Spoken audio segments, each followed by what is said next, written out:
समुद्र में हुए अब तक के सबसे बड़े हादसों में से एक विशालकाय टाइटैनिक के डूबने की घटना को आज 100 साल पूरे हो गए हैं।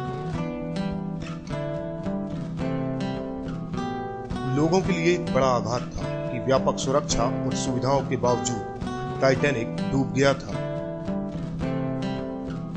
10 अप्रैल 1912 को इंग्लैंड से अपनी पहली यात्रा पर गौरवमय जहाज टाइटैनिक 2224 यात्रियों के साथ न्यूयॉर्क शहर के लिए रवाना हुआ, लेकिन फिर यह कभी वापस नहीं लौटा। अपनी पहली यात्रा के दौरान ही टाइटैनिक 15 अप्रैल 1912 को डूब गया।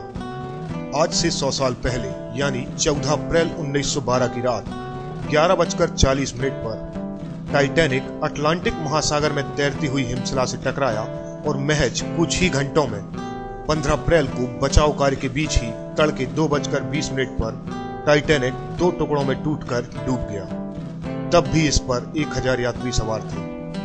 समुद्र में गिरने वाले यात्री जमा देने वाली बर्फ के चलते मिनटों में ही मर गए।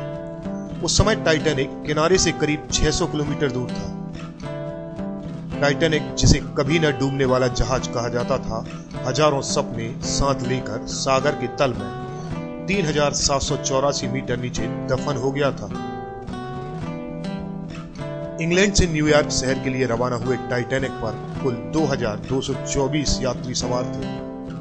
इसमें इंग्लैंड, आयरलैंड सहित कई देशों के धनाढ्य लोग थे, लेकिन उनमें से 710 ही जिंदा बच पाए।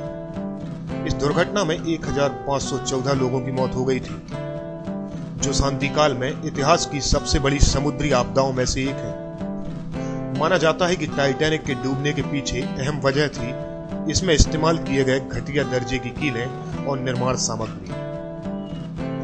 जब टाइटैनिक डूबा तब जहाज में केवल 1178 लोगों के लिए जीवन रक्षक नौकाएं थी। हादसे में मरने वाले पुरुषों की अधिक संख्या का प्रमुख कारण महिलाओं और बच्चों को बचाने में प्राथमिकता देना था। कई नावों को पूरी तरह भरे न होने के बावजूद जाने दिया गया। इन लाइफ बोट्स में बैठे मुसाफिरों को दूर से गुजर रहे कारपैथिया नामक जहाज ने बचाया। हालांकि पास से ही गुजरे जहाज कैलिफोर्नियन ने इसकी ओर खास ध्यान नहीं दिया।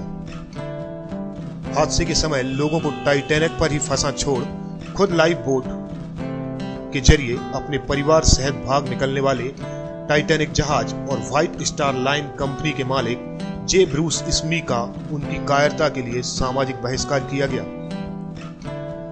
टाइटैनिक दुनिया का सबसे बड़ा वाष्प आधारित यात्री जहाज था। टाइटैनिक का निर्माण बेलफास्ट के हॉलैंड और वोल्फ शिपयार्ड में किया गया था। टाइटैनिक का डिजाइन उस समय के सबसे अनुभवी इंजीनियरों ने किया था और इसके निर्माण में उस समय में उपलब्ध सबसे उन्नत टेक्नोलॉजी का इस्तेमाल किया गया था। टाइटैनिक का निर्माण 31 मार्च 1909 को शुरू हुआ। करीब 2 साल बाद 31 मई 1911 को इसकी पतवार का जलावतरण किया गया। 31 मार्च 1912 तक इसे साज सामान में सजाया गया। टाइटैनिक की कुल लंबाई 882.9 फीट यानी 261.1 मीटर, चौड़ाई 92 फीट, भार 46,328 टन और पानी के स्तर से डेक तक की ऊंचाई 59 फीट थी। जहाज की कुल क्षमता यात्रियों व चालक दल के साथ 3,547 थी। टाइटैनिक ने लग्जरी के मामले में उसके सभी प्रतिद्वंदियों को पीछे छोड़ दिया था। फर्स्ट क्लास में swimming pool, gym, squash court, library, शानदार रेस्टोरेंट जैसी लग्जरी सुविधाएं और इलेक्ट्रिक लिफ्ट भी थी। फर्स्ट क्लास के कमरों को महंगे फर्नीचर और बेहद कीमती सजावटी सामान से सजाया गया था। शिप पर यात्रियों के लिए रोजाना अखबार भी छपता था, जिसका नाम एटलांटिक डेली बुलेटिन था। इसमें शिप के वायरलेस ऑपरेटर से प्राप्त नवीनतम खबरों को प्रकाशित किया जाता था। टाइटैनिक दुर्घटना में बचने वाली अंतिम जीवित महिला मिल्वाना डीन घटना के वक्त सिर्फ 6 महीने की थी। उनकी जान लाइफ बोट के जरिए बची थी। मिल्वाना की मौत 1997 में हुई। वह उस फिल्म का लुत्फ उठाने में सफल रही जो टाइटैनिक की महान यात्रा और त्रासदी पर आधारित थी। इस फिल्म के रिलीज होने के 1 महीने बाद मिल्वाना की मौत हो गई। टाइटैनिक का मलबा अब भी 3784 मीटर की गहराई में समुद्र तल पर पड़ा हुआ है, जिसको 1985 में बॉब बेलार्ड ने खोज निकाला था।